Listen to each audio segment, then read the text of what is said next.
I thank God for this wonderful message मैं परमेश्वर को धन्यवाद देता हूँ ये एक सुंदर मैसेज के लिए that we can cast all our burdens on our God. कि हम हमारा सारा बोझ अपने परमेश्वर पर डाल सकते हैं। One of my previous jobs, I और was given an area to handle, और मेरे पिछले काम में मुझे एक एरिया दिया गया था संभालने के लिए, but every time my department head would catch me with some mistakes, I would get very upset and irritated. और लेकिन ऐसा कई बार होता था कि मेरा डिपार्टमेंट कुछ एक गलती देख लेता था, तब पकड़ लेता, तब मैं काफ़ी निराश हो जाता था। And I was given a few workers and one galley supervisor to assist me. और मेरे मेरे नीचे कई Few workers. हाँ, कुछ काम करने के लिए ऐसे दिए गए थे और एक Supervisor. सुपरवाइज़र था। So that supervisor was a believer और वो जो सुपरवाइज़र था वो विश्वासी था, from Philippines. देश से था। So he saw me getting upset. He said, "Come with me." तो उसने मुझे देखा कि मैं निराश हो गया हूँ, तो उसने मुझे कहा कि आप मेरे साथ चलो। Then he took me to a room. He said, "Let's pray." और और उसने मुझे एक कमरे में लेकर गया और कहा कि आओ हम प्रार्थना करेंगे। And he said, "Let's cast our burden on God, and God will handle the situation." और उसने कहा कि आओ हम हमारा बोझ परमेश्वर पर डाल देते हैं और फिर परमेश्वर उसको देख लेगा। And from that day, every day before we start, we used to pray, और फिर उस दिन से जब भी हम काम शुरू करते थे उसके पहले वो प्रार्थना करता। and life became peaceful to us. और मुझे फिर एक अंदर शांति आ गई And God really bears the burdens. और सच में परमेश्वर ने मेरा बोझ उठाया। मैं परमेश्वर को धन्यवाद देती हूँ आज के वचन के लिए। मैं जब परमेश्वर को नहीं जानती थी उस समय का मुझे एक वाक्य याद आ गया।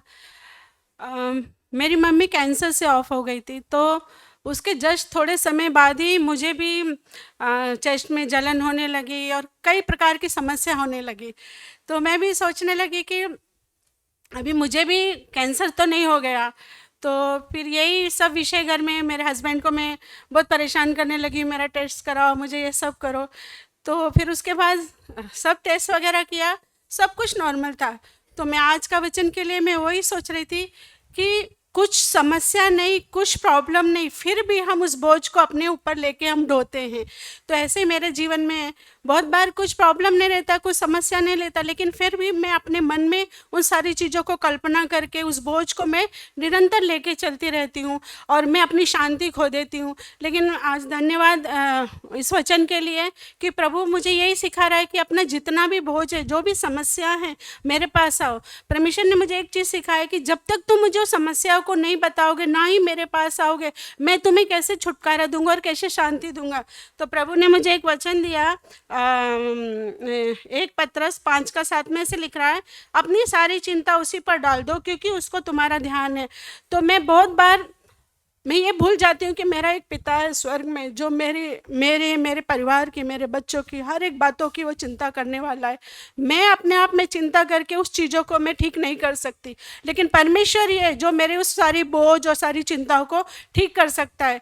तो मुझे कुछ भी प्रॉब्लम है, कुछ भी है, मुझे सीधा परमेश्वर के पास जाना है और परमेश्वर से सारी समस्याओं को, सारे प्रॉब्लम को, सब चीज़ों को परमेश्वर के सामने रखना है। फिर एक और चीज़ मुझे याद आती है, बहुत पहले मैंने ये सुना था, एक छोटी सी एक स्टोरी है कि एक लेडीज अपने सर पे बहुत बड़ा गठरा बांध के जा रही थी और रास्ते में उसे किसी ने बोला आओ गाड़ी में बैठो।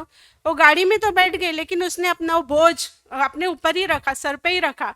तो वैसे ही हम लोग भी अपना बोझ निरंतर हम लेके खुद चलते हैं, लेकिन हम परमेश्वर को देने के लिए हमारे अंदर वो ये नहीं है। हम परमेश्वर के सामने ही जाएं और परमेश्वर को अपना बोझ दें, ताकि परमेश्वर हमें ही वो शांति और वो छुटकारा देता है। प्रभु को धन्यवाद। मैं प्रभु को धन्यवाद देता हूँ। मुझे एक बात याद आता है कि मेरे जो 2 बेटियां हैं, तो जब भी वो कुछ चीज़ें मांगते हैं मुझसे, तो मैं उनको एक ही बात बोलता हूँ, मैं तुम्हारा पिता हूँ इस संसार में, लेकिन अगर तुम्हें कुछ चाहिए, आपका पढ़ाई का, फाइनेंशियली जो भी चीज़ें चाहिए, you tell God and God will make it through me. If God provides, definitely God will help you out. तो हमारे जो भी चिंता है, मैं यही सिखाता हूँ कि आप परमेश्वर से मांगो और परमेश्वर तुम्हें देगा। तो अपना जो भी बोझ है वो परमेश्वर के ऊपर डालो, तो परमेश्वर कार्य करेगा। आमीन। मैं परमेश्वर को आज धन्यवाद देती क्योंकि आज का ये वचन दबे हुए लोगों के लिए था। मेरा हस्बैंड मर गया, मैं अकेली है, तो मैं बहुत चिंता करती है। तो आज ब्रदर आबू ने बुढ़ापे के बारे में एक वचन पढ़ा, मुझे बहुत दिल में छुपा। मैं ये वचन पढ़ाती, तुम्हारे बुढ़ापे में भी मैं वैसा ही बना रहूंगा और तुम्हारे बाल पकने के समय तक तुम्हें उठाए रहूंगा। मैंने तुम्हें बनाया और तुम्हें लिए फिरता रहूंगा। मैं तुम्हें उठा रहूंगी और छुड़ाती भी रहूंगी। ये वचन मेरे दिल पे बहुत छुपा।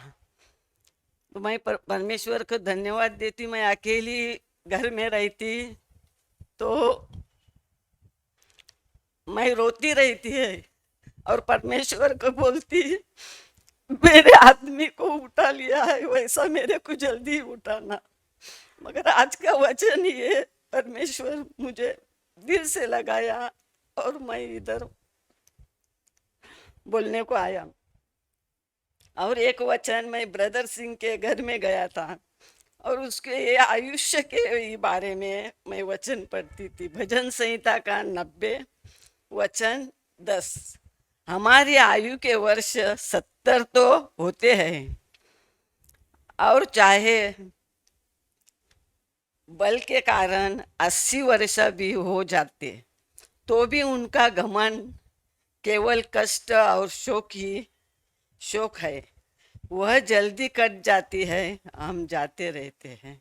ये वचन से भी मैं बहुत देर से टेंशन लेती थी, इतना आयु मेरे को नहीं देना, मेरे को जल्दी उठाने का। मगर आज का वचन जो ब्रदर आबू ने बोला मेरे को बहुत पसंद आया। और दूसरा एक वचन, हमको अपने दिन गिनने की समझ दे कि हम बुद्धिमान हो जाए। भजन संहिता का 12 और भजन संहिता का 15 भी वचन मेरे दिल को लगाता है। जितने दिन तू हमें दुख देता है आता है और जितने वर्ष हम क्लेश भोगते आए हैं उतने ही वर्ष हमको आनंद दे। तो मैं प्रभु को धन्यवाद देता कि तुम मेरा पूरा टेंशन मैं आज से तेरे ऊपर डालूंगी और कहूंगी तू मेरा कर्ता, पति, पिता, सब कुछ तू ही है। अब मैं तेरे वचन से मेरे को बल देना प्रभु। और एक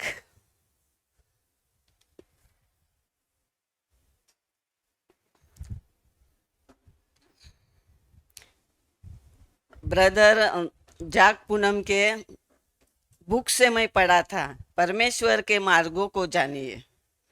तो एक माँ अपने बच्चे के लिए कितना बलिदान देती है, बलिदान पे बलिदान, उससे ज्यादा बलिदान करती है रहती है।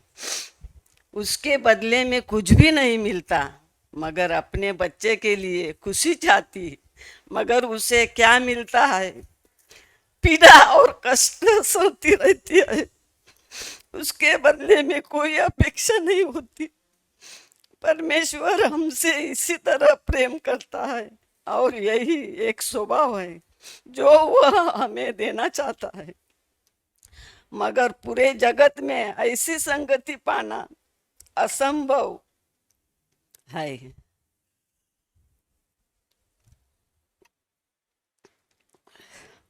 जिसके बारे में ईमानदारी से कहा जा सकता है कि सभी एक दूसरे से इसी तरह का प्रेम करते हैं। ऐसा प्रेम माताओं के बलिदानी प्रेम जैसा नहीं होता है। मैं परमेश्वर को धन्यवाद देती। इस पैराग्राफ मेरे से बहुत अच्छा लगा, मेरे दिल को लगा। ब्रदर जाक पूनम का ये मैं प्रभु को धन्यवाद देती। Thank you.